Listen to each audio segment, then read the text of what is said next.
Have a great day. You too. SteelersGab.com. Kenny, let's bring you back in. Let's go around the horn. You had some questions for us at the beginning of the show that we did before Eric, the referee. Let's go through these questions.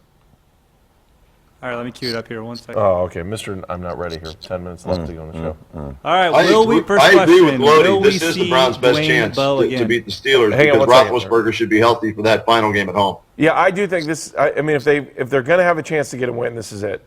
And which weird. Excuse me. You're actually playing well against the AFC North as far as getting wins. I would think that the Ravens game here, you're going to have a chance if you can go to Pittsburgh and win in Pittsburgh. It might be a little bit of smoke and mirrors, but I think the first step for this organization, even in a bad year, is have success against the North, and then that's at least something to grow on. Oh, I agree. And McCown's the quarterback if he's healthy, because right now, Josh McCown, if he's healthy, he's the best quarterback on either team between the Steelers and the Browns. Even though he's a journeyman backup with a big-time losing record, he's still better than Landry Jones or Mike Vick or Johnny Manziel when he's healthy right now. But the question is, do you play him to try and get the win, or do you play Johnny to get experience to see what you have for next year? That's the debate they'll have over in Berea if they have debates. I don't know. I'm not sure. I'm sure that I know a couple radio shows they'll have that debate this week. Yeah. Too. All right, let's go, Eric, the referee. What do we got? All right, first question for you guys. What is the biggest problem for the Browns right now? I'll go first. I just said, and I think we're all on the same page there. I said losing the locker room because, I mean, it can become a very, very toxic place when you know you're not playing for anything. You're just trying to get some young guys some time, and then you've got older veterans that are just grumpy. You get bad habits from young guys. You get bad attitudes from young guys. So I think that they just need to keep things solid inside the locker room no matter what's happening. Can Mike Pettin do that? I don't know, because you're going to have the question of, is my GM gone? Is my head coach gone? They're all toxic things that happen inside a locker room, and then you're really looking at blowing things up. Pierre, what do you got? I just feel like they have nothing to play for right now. They're not playing with any heart. They don't really show that they want to win.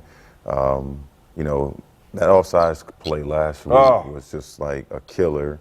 It was a stab in the heart, you know, just stick a fork in them. They're about done right now. What happens in the Patriots locker room if that happens? Oh, Bill's going to give you some humble pie. You offsides in a big situation, key situation like that, third down, you can get off the field, you're going to get cursed so bad. You don't want to go back to the locker room. Hex to the no. All right, Kenny? Lack of talent goes back to Ray Farmer, or it goes back to Jimmy Haslam, who hired Ray Farmer. This team doesn't have talent. On offense, there's nobody, with the exception, I take that back, with the exception, and it was an emergence this year, of Gary Barnidge, who is maybe a threat to opposing defenses right now. On defense, really, Joe Hayden even looked susceptible even when he was healthy this year. Is there anybody on defense that, like I said, on good teams would start on D? I don't want any of the linebackers. Dante Whitner looks like he's on the back nine of his career. Actually, he looks like he's on about hole number 18. He's not playing well when he's healthy. So you look up and down this roster, it's a lack of talent. There are not playmakers on either side of the ball. The only playmaker you might have is Travis Benjamin on a punt return that really scares you if you're an opposing team studying for this Browns organization, this Browns franchise. So for me, it goes back to Ray Farmer and the lack of talent, and that goes back to their drafting as well as their free agent signings and the quarterback situation. Eric, the referee. We saw him with his first game action last week, but that was because the Browns were banged up at wide receiver. Will we see Dwayne Bowe on the field again this year? Sure, why not? I mean, yes, too. You keep dropping passes, Taylor Gabriel. You keep and not running the right routes. If you're some of the other wide receivers, I would think at some point you're going to see him on the field. It may be in mop-up time, maybe in garbage time. If Ray Farmer, decides he wants to flex his muscles because he knows his job is at stake and he wants to prove that Mike Pettin was wrong and he was right, maybe he forces him to play. I expect to see him out there. Whether he'll do anything, who knows? But I expect to see him out there. All right, I give a guy credit that hasn't played a whole season, that he had the opportunity to fight for a first down and did not quit on the one play where he got it. I know you're looking at me like I'm crazy because it's one play. But, you've got him. You might as well use him. You got guys that are hurt. I think that the opportunity is going to be back out there. If Andrew Hawkins is healthy, he's off the protocol for the concussions. Dwayne Bowe ain't gonna see the field again. Let's be honest. Come on, man. What Hartline too, though? Well, Hartline as well. Like, Mike Pettin jinxed him, by the way. He catches everything. And he didn't catch a soul when he was out there the last 2 weeks ago. Yeah, 2 weeks ago. I mean, he dropped 2 critical third down plays. Next. All right, the million-dollar question. Who are you starting at quarterback this Sunday? Let's see. Light it up. Yeah, go ahead. Can I go first? Yes. Josh. Easy. Put Josh in there. He can see over the line. He can make the throws all over the field. He can get outside the pocket and give you time as well. Johnny can only get outside the pocket. He can't stay in the pocket. If you see Mike Pettin, he's saying it for a reason. We need a quarterback that's going to stay in the pocket. We need a quarterback to stay in the pocket, be able to step up in the pocket and get the ball downfield. Let the receivers do what they're getting paid for, to catch the ball and run and get yardage, not the quarterback. Quarterbacks are not supposed to do that. They're supposed to get rid of the ball and make sure we can make plays happen. Kenny. If he's healthy, I'm starting Josh McCown because he gives you the best chance to win, especially with Big Ben out and not playing for the Pittsburgh Steelers. Who do I want to see? I want to see Manziel, to see him play for a second consecutive week, getting the reps in practice for a second consecutive week, and see what he can do for the future. I'm looking at it from this. Mike Pettin's looking at it from the standpoint he wants to win now because he thinks if he wins 4 or 5 games for the season, he can keep his job, and maybe he can. But I'm looking at it from the standpoint of I'm evaluating talent for the future to see what I have and what I don't have. So that's how I'm viewing this, and that's why I say if I'm Pettin, I start McCown if he's healthy because I want to save my job. But Ray Farmer wants to see Johnny Manziel play. I think, first of all, I don't think McCown's going to be healthy. I don't think he's going to be healthy enough to play again this week. I mean, the guy couldn't sleep last week because his ribs were so messed up. He's a mess. And to be honest with you, I want to see Josh McCown on this team next year because whether Manziel's here, if Manziel's here and it's a situation for McCown to be the backup, great. If they have to go out and draft a quarterback next year, I want McCown to be here to kind of help him along the way, which would be another situation. Right. The one thing I will never, ever, ever, ever question about Josh McCown moving forward is how tough he is. That guy will give you everything he possibly has, no matter how old he is, no matter what it takes, even going flying head first in the Jets game where he got crushed because people said, well, he should have took a dive there when he was trying to get into the end zone.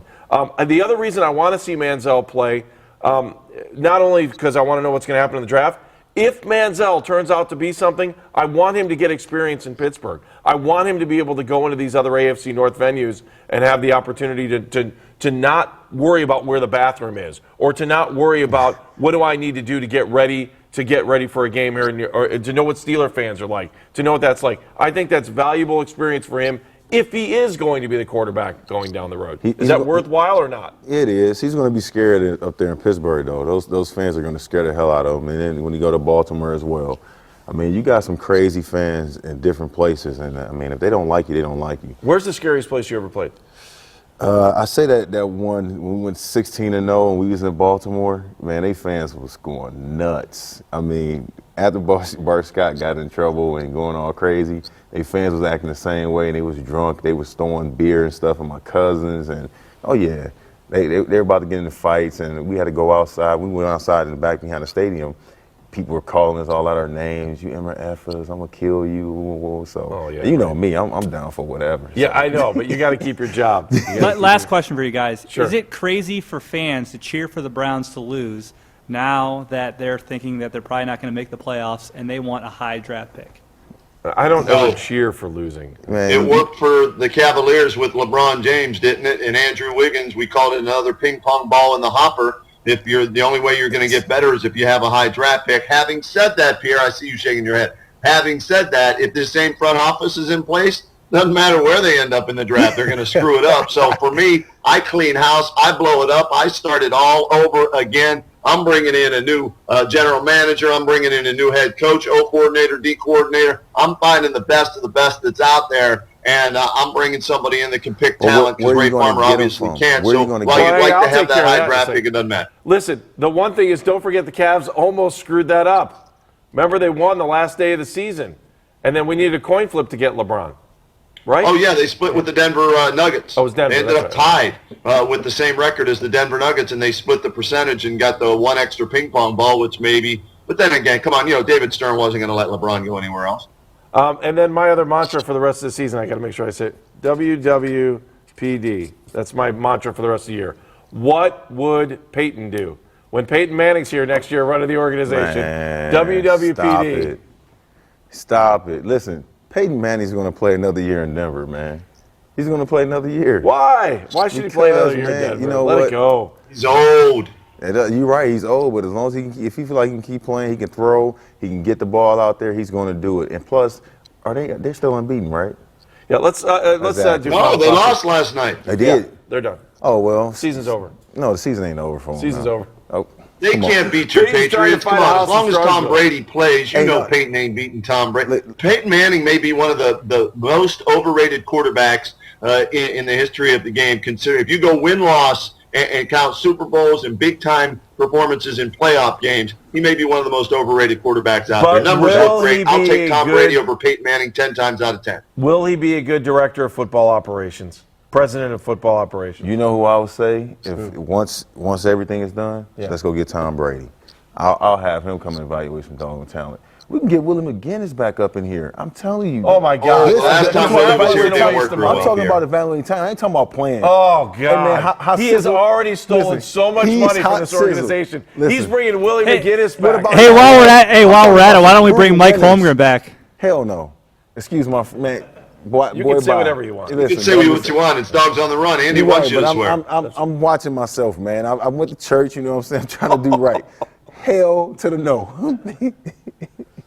That guy's funny over there, man. Yeah, He he got thinks hella he's jokes. funny. Hey. Kenny, plugs. I want to go home. I got to go Okay, radio real show. quick, here's what I do. Yeah, I go. said this on my show. If I'm Jimmy Haslam, I bring in somebody right now that has no ties to the Cleveland Browns, that has built franchises before that either A, went to the Super Bowl or B, won a Super Bowl. I bring them in. I say, look, evaluate my entire organization, from my president, Alex Shiner, all the way down to the 53rd man on the roster, and give me an answer on what you like, what you don't like, and have somebody that doesn't want a job from Jimmy Haslam. And that's a Bill Polian type, somebody I'll like tell you that. this. Bring Let him me- in.